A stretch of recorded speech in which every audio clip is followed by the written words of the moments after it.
I just put out that Tesla video that I spoke of doing for a while. It doesn't have half the content or length the original one did, but after getting hacked twice in the process of making it, I decided at least something should be out there floating around the internet, as finding that particular perspective on the matter is quite scarce. I just wanted to take a moment to thank my subscribers for somehow finding my channel and promoting it. 500 subs in my first year, and the year isn't over yet. There's much to share and talk of. If you haven't seen the comments section on my videos, check it out. Our comments have been quite intriguing lately, and many of which are conveniently selected by YouTube to be discarded. That's been fun. Thanks, YouTube. So now to our video material and subject, Moscow. If you Google the history of Moscow enough, you will also find that its official history starts much after its establishment. We'll get into that. But first, our story will start in Samara, an ancient city north of the Caspian Sea, where the earliest sample of bubonic plague is from. The city is south of Kazan, which was the capital of the Volga Tartars. Indo-Iranian language is said to have been found here as early as the 3rd millennium BC. It's currently the largest city in the Volga, but having the earliest sample of bubonic plague tells me that it could have been the first, or perhaps just the subject of a biological attack. Much like my theory on the salinization of the Caspian and the Black Seas as a means of warfare, I felt it relevant to mention this as Moscow is attached to the Volga, which was a Varangian trade route since the Roman times. And the Ugric-speaking peoples were traders. Both Finns and Hungarians owned the monetary system through marten skins in the Middle Ages, as the material was used for printed money for a period of time. Another reason I mention this is some argue Samara is the homeland of the Proto-Indo-European language, while others have different theories relating to this area, such as the influence of Hungarian Rovashirash, also known as Scythian writing, on any ruins west of here.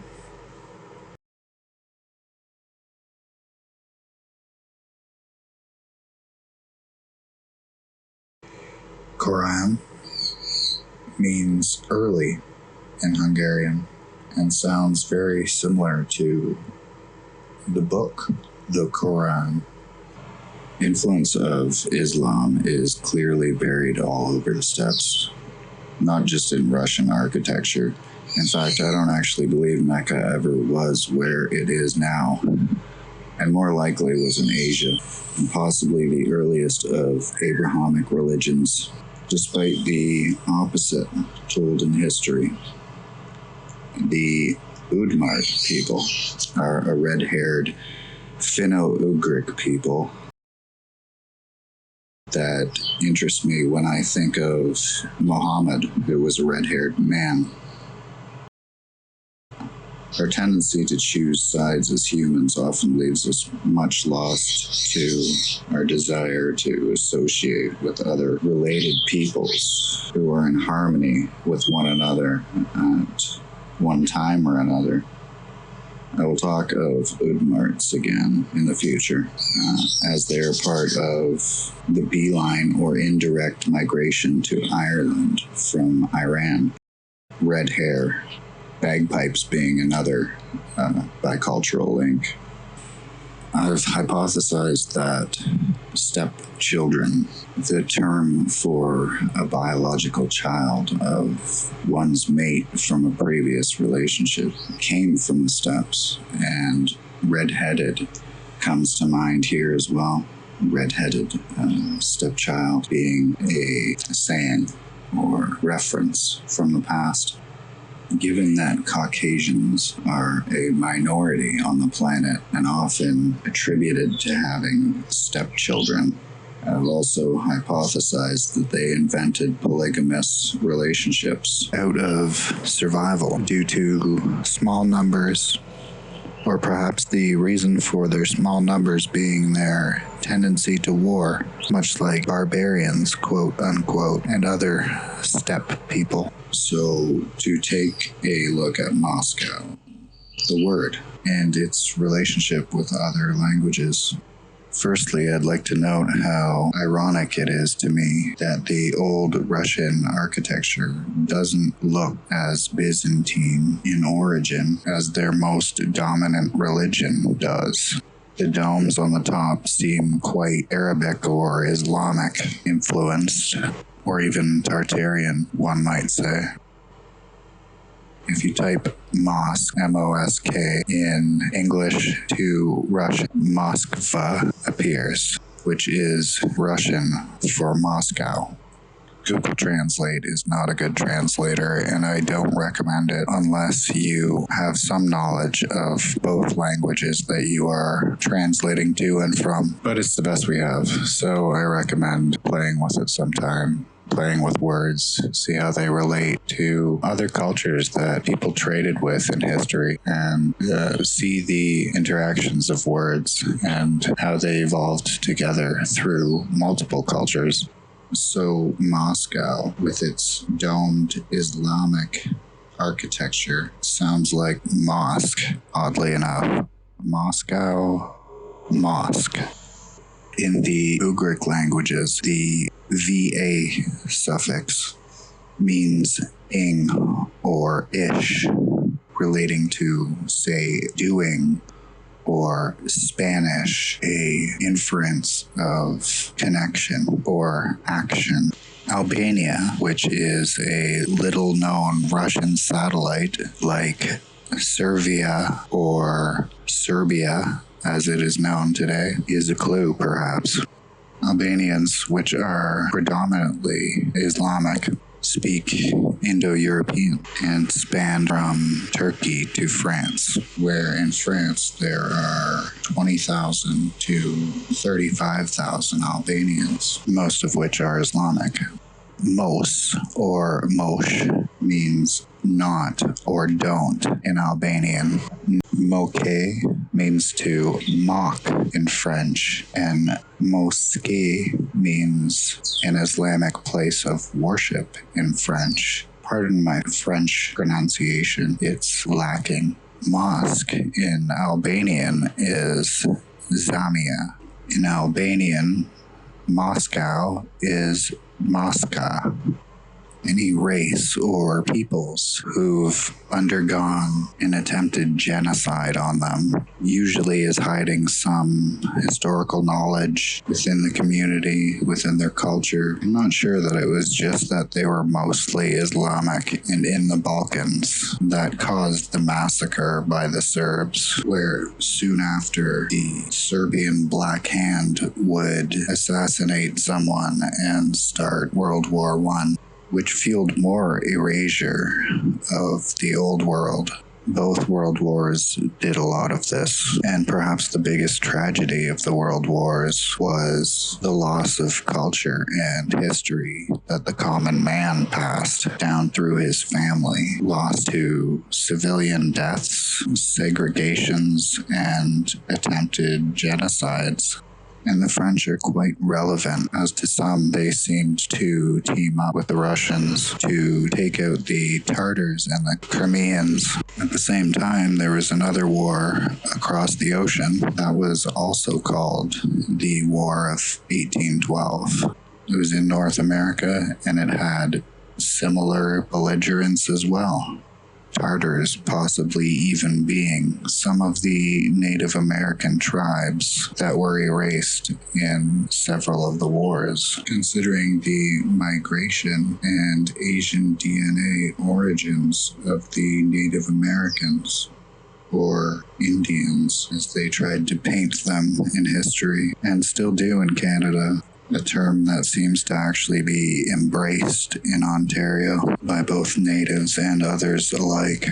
Moscow was commonly referred to as Muscovy as well for a period of time. It is said to get its name from the Moskva River that comes off the Volga, which connects the Black Sea to the White Sea. Makes me think of the Volga like a chessboard for war and trade. In Moscow, there is an island called the Tartar floodplain. The more popular name today is, and pardon my pronunciation, Nyevniki, which did not join Moscow until 1940. Moscow, the duchy or city-state named from Mostoyoki, meaning Black River in English. Another Tartar area to join Moscow late was in 1960, a small town called Tartarovo. Between the 11th and 16th centuries, Tartars convert from Tengriism to Islam, and by the 14th century, Tartars of the Golden Horde converted to Sunnite Islam and became the Kazan Khanate, and the Golden Horde disintegrates soon after in the same century. As early as the 1st century, Mongol, quote-unquote, invaders from Russia and Hungary were known as Tartars or Tatars.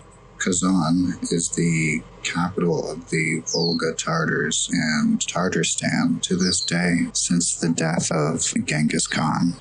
The city of Atil is claimed to be founded by one of Genghis Khan's sons. I love when they use the term founded in history because that often means they actually found it, despite its connotation of establishment that we tend to use it for. I feel this is perhaps one steppe people claiming another steppe people's history. The root of the Huns is more likely. The Huns were much earlier than the quote-unquote Mongol invasions and the Ulu-Ulus, as they referred to themselves, the Golden Horde.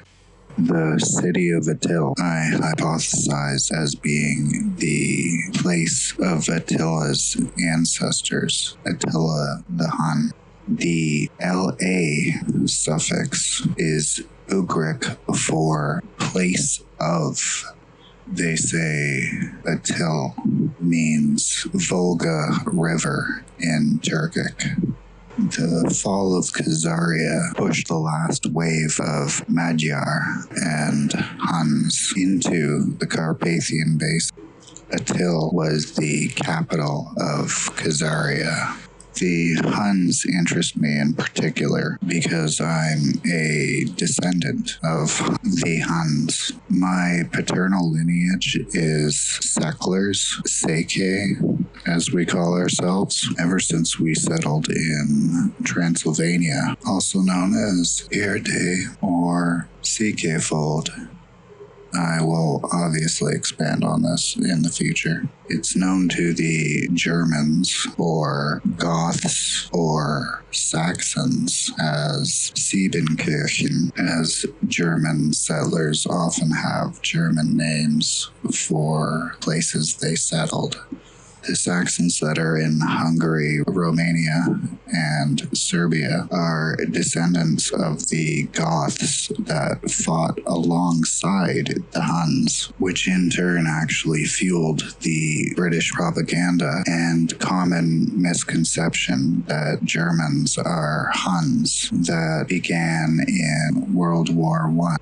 I tend to wonder if nomadic or even warrior lifestyle to some degree was perhaps anti-establishment or anarchy philosophically in some senses, pushing back from religions and other body and mind herding technologies. Sure, they have potential to spiritual emancipation for some, but as a whole in history has generally been misused by leaders as a means of controlling mass populations.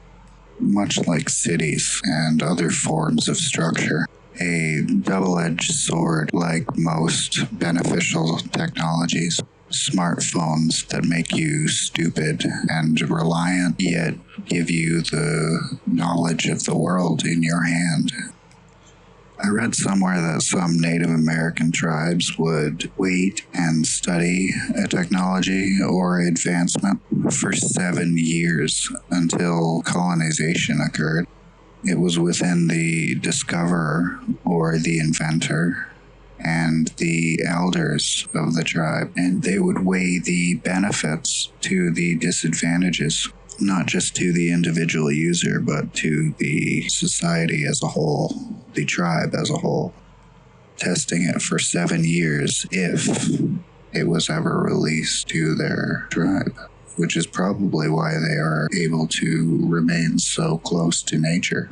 Perhaps not as, quote, savagely either. When you ask the question, where did all the bricks come from in the founding of Canada and America?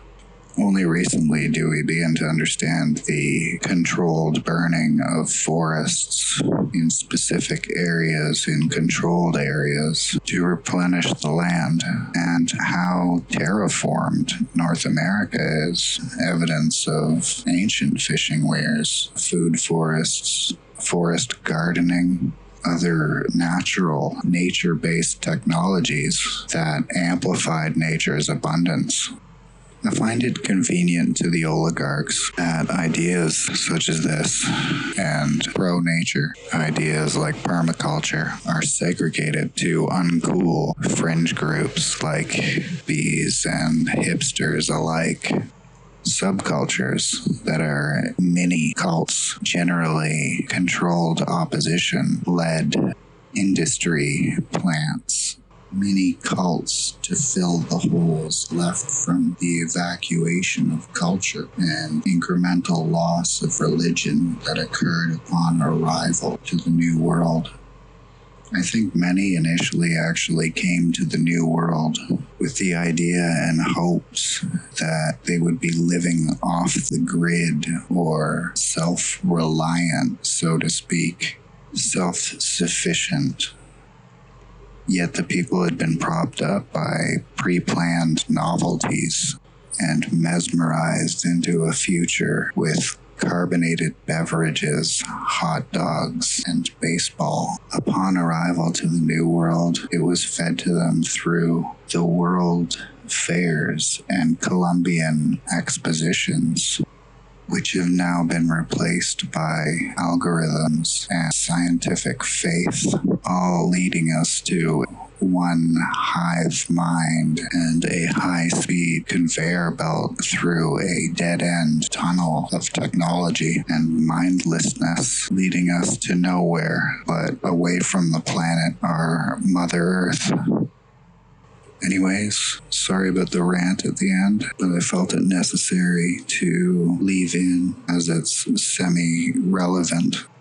I'll try to be more present in my channel in the future, as there's much to talk of. I hope you enjoyed that. Thanks for watching. Have a nice day.